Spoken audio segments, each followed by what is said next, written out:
सब ही नचावत राम गोसाई।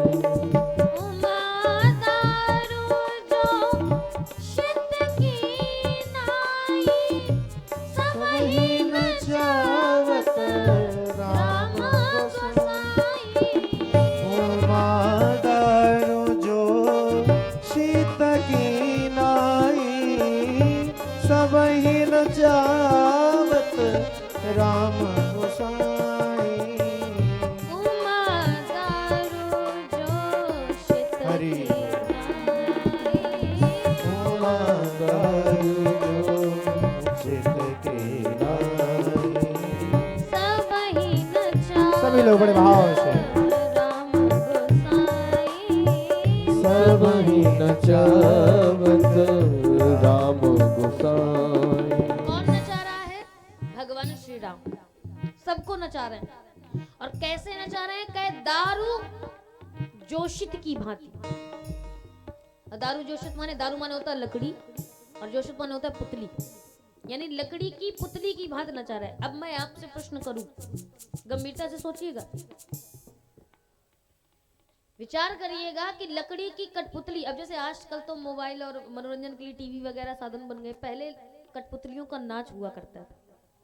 और उस समय पर जब नाच नचाने वाली कठपुतली नट नचाता था उसको, तो उंगलियों में ऐसे धागा है ना बांध करके जैसे जैसे उंगलियां घुमाता था वैसे ही वैसे कठपुतली नृत्य करती थी।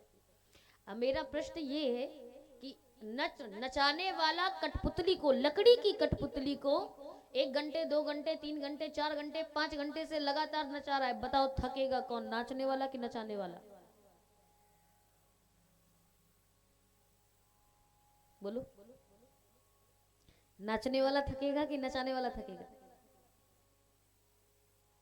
अरे कुछ तो बोलो भाई, नचाने वाला थकेगा ना? क्यों? क्योंकि नाचने वाला निर्जीव है और नचाने वाला इसलिए। तो इसका मतलब कि हम कैसे नाच रहे हैं, ये भगवान शंकर की वाणी है। शंकर जी कहते हैं हम कैसे नाच रहे हैं, क्या जैसे लकड़ी की कठपुतली को एक नट नचाता है, यानी कि कठपुतली कौन हुआ? हम आप। और नचाने वाला नट कौन हुआ? भगवान। यानी नचाने वाला भगवान और नाचने वाले हम। ईमानदारी से बताओ थकना किसे चाहिए, नाचने वाले को कि नचाने वाले को? नचाने वाले को। अभी आपने बोला ना थकेगा कौन, नचाने वाला ना, तो यानी थकना किसे चाहिए? और हकीकत में बताओ थक कौन रहा है? सुबह से शाम तक घर जाते हो, घर जाने के बाद क्या कहते हो? कल्लू की मम्मा बस बात ना करो, बहुत थक गए, कहते हो ना? तो यानी हम आप थक रहे हैं, इसका मतलब कि हमको भगवान नहीं नचा। जिसको ईश्वर नचाएगा तो थकेगा ईश्वर, फिर वो नाचने वाला नहीं थक सकता। और यदि नाचने वाला थक रहा है, इसका मतलब कि फिर हमको राम नहीं नचा रहा, फिर हमको शिव नहीं नचा रहा।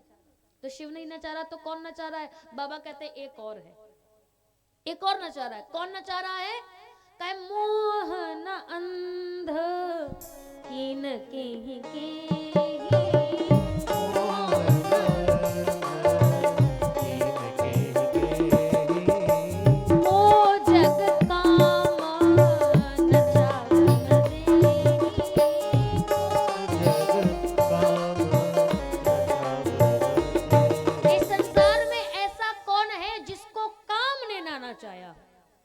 नचाने वाले हैं दो, एक है राम और एक है काम। और यदि आप नाचते नाचते थक रहे हो, इसका मतलब कि आपको राम नहीं, फिर तो हम आपको काम ही नचा रहा है। और जो काम के वशीभूत होकर नाचेगा तो वही थकेगा, पर जो राम के वशीभूत होकर नाचेगा तो उसका उसका उसका हर्ष कैसा होगा? गोस्वामी तुलसीदास जी कहते जैसे हनुमान जी का था। और हनुमान जी का हर्ष कैसा? जब वापस आए लंका जला करके, लंका दहन करके, इतना सब करके आए, पर देखा कैसा? हनुमान जी थके नहीं है। शरीर कैसा है? काय मुख प्रसन्न तन तेज विराजा। क्यों? क्योंकि कीन है श्री रामचंद्र करता। तो जो राम जिसको नचाते हैं, वास्तविकता में वही कीर्तन करता होगा। भजन का प्रताप तो यही है ना। और जो कीर्तन नहीं करेगा तो फिर उसका उल्टा, फिर तो नर्तकी बनना पड़ेगा। एक बार एक व्यक्ति ने भगवान शंकर की तपस्या की, भगवान शंकर प्रकट हो गए। भगवान ने बोला वरम रूही प्रसन्न अस्मिन उपरी, मैं तुम पर बहुत प्रसन्न हूँ, वरदान मांगो, क्या मांगना चाहते हो। तो वो व्यक्ति क्या करता है, भगवान शंकर को पहले नीचे से लेकर ऊपर तक देखता है और फिर ऊपर से नीचे देखता है। भगवान कहता है देख क्या रहा है, जल्दी मांग, एक तू ही वर थोड़ी है, और भी लोग हैं, बाकी सबको भी वरदान देना। तो वो भक्त कहता है प्रभु उतनी देर से कह रहे हो मांगो मांगो मांगो, मैं तो यही देख रहा हूं कि तुमसे मांगू क्या, मतलब कहे तुम्हारे पास कुछ है तो है नहीं, कपड़े तो पहने नहीं हो तुम, क्या मांग लूं मैं तुमसे। तो भगवान शंकर कहते हैं कि अगर तुझे मांगना है तो मेरे पास दो है, दो चीजें हैं मेरे पास। भक्त ने कहा क्या क्या है। भगवान कहते हैं कि मेरे पास पहला है माया और दूसरा है भक्ति। अब तुम समझो कि तुम्हें क्या मांगना है। भक्त ने सोचा कि पहले आप बताओ कि अगर माया मांगूंगा तो क्या होगा और भक्ति मांगूंगा तो क्या होगा। भगवान शंकर कहते हैं अगर माया मांगोगे तो तू नाचेगा, अगर माया मांगेगा तो तू नाचेगा और भक्ति मांगेगा तो मैं नाचूंगा। अगर माया मांगी तो तुझे नाचना पड़ेगा कि उसको व्यवस्थित कैसे करूं, उसको संकलित कैसे करूं, मैं अपना भोजन कैसे बनाऊं, अपनी माया को समेट कर कैसे रखूं, तुझे नाचना पड़ेगा। पर अगर भक्ति मांगेगा तो फिर मुझे नाचना। परम आदरणीय बड़े अद्भुत संत हुए, बड़े अद्भुत कथावाचक हुए श्री ब्रह्मलीन आदरणीय श्री राजेश्वरानंद जी महाराज। वो बड़ा पावन भजन गाते हैं और वो कहते हैं कि भगवान इतना भक्तों के वशीभूत होकर के नाचता है कि प्रबल प्रेम के पाले पड़कर, प्रबल प्रेम के पाले पड़कर प्रभु को नियम बदलते देखा, प्रभु को नियम बदलते देखा।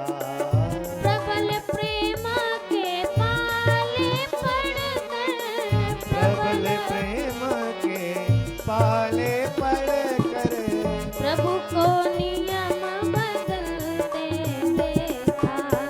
प्रभु को नियम बदलते देखा। अपना मान टले टल जाए पर, अपना मान टल जाए पर, अपना मान टले टल जाए पर, अपना मान टल जाए पर भक्त का मान न टलते देखा।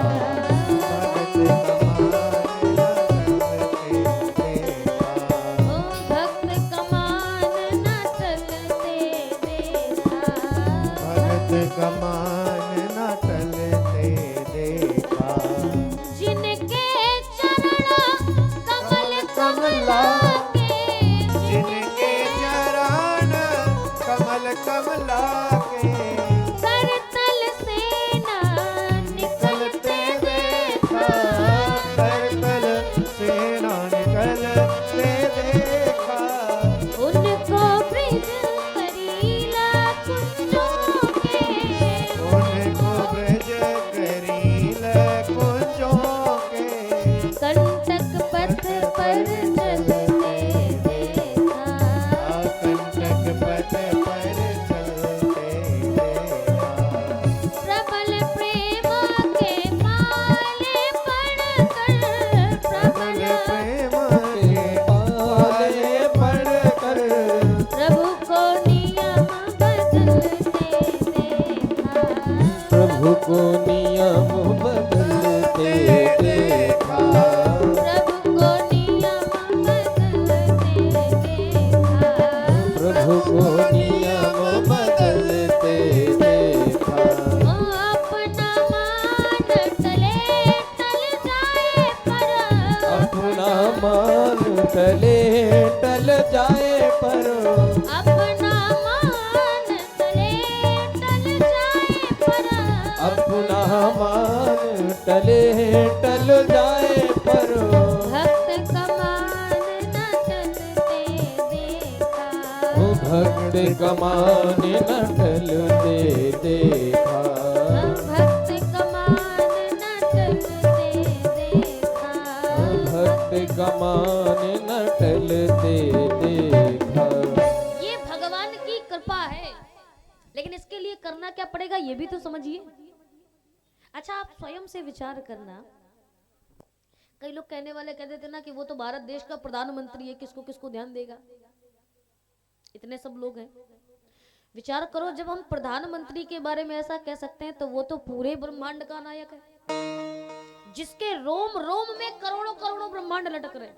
एक रोई में करोड़ों ब्रह्मांड जिसके लटक रहे हो, और ऐसा व्यक्ति उन करोड़ों ब्रह्मांडों में से विचार करे एक हमारा ब्रह्मांड होगा। उस एक ब्रह्मांड में न जाने कितनी आकाश गंगाएं, उनमें से एक हमारी होगी। उस एक आकाश गंगा में न जाने कितने सौर मंडल में ग्रह हैं, उनमें से एक हमारा पृथ्वी ग्रह। और उस एक पृथ्वी ग्रह में न जाने कितने द्वीप हैं, जिनमें से एक हमारा एशिया महाद्वीप है। और ऐसे एक एशिया महाद्वीप में न जाने कितने देश हैं, जिनमें एक हमारा भारत देश है। ऐसे भारत देश में न जाने कितने राज्य हैं, उनमें से हमारा एक उत्तर प्रदेश है। ऐसे उत्तर प्रदेश में न जाने कितने जिले हैं, उनमें से एक हमारा जिला है। और उस जिले में न जाने कितने गांव, न जाने कितने सेक्टर, न जाने कितने ब्लॉक बने हैं, उनमें से एक हमारी सोसाइटी है। और उस सोसाइटी में एक हमारा मकान है, उस मकान में एक हम है। सोचो भगवान का कितना अटेंशन चाहिए हमें आपको, और वो हमें आपको ध्यान दे, इसके लिए हमारा भी तो आवश्यक है, हम भी तो कुछ करें।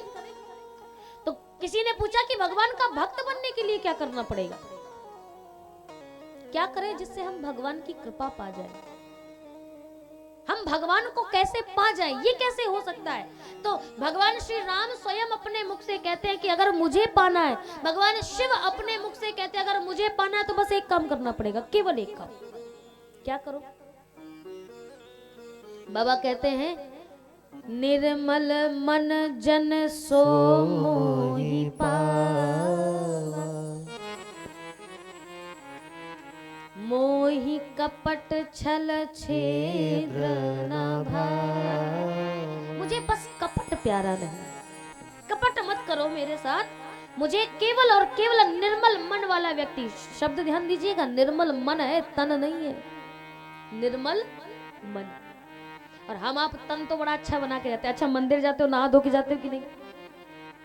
जिस कलर की साड़ी पहनोगे उसी कलर की लिपस्टिक लगा के जाओगे, पाउडर लगा के जाओगे, बढ़िया एकदम सच संवर के जाते हो, पर तन तो बड़ा अच्छा है। और भगवान के सामने जाते हो तो भगवान कहता है वाह, तन तो दिखने में बड़ा अच्छा है।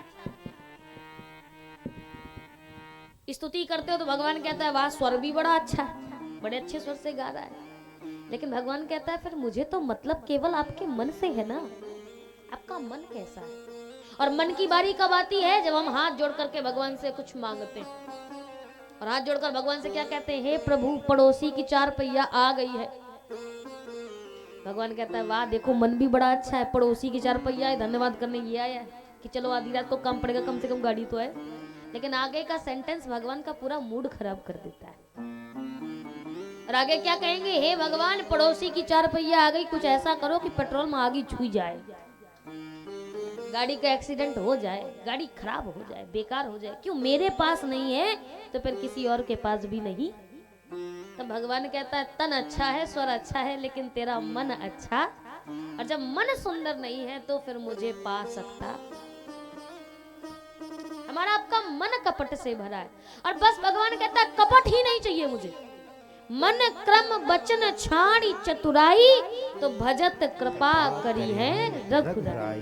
भजते ही आपके ऊपर कृपा होगी, लेकिन आपको कपट छोड़ना पड़ेगा, स्वार्थ छोड़ना पड़ेगा।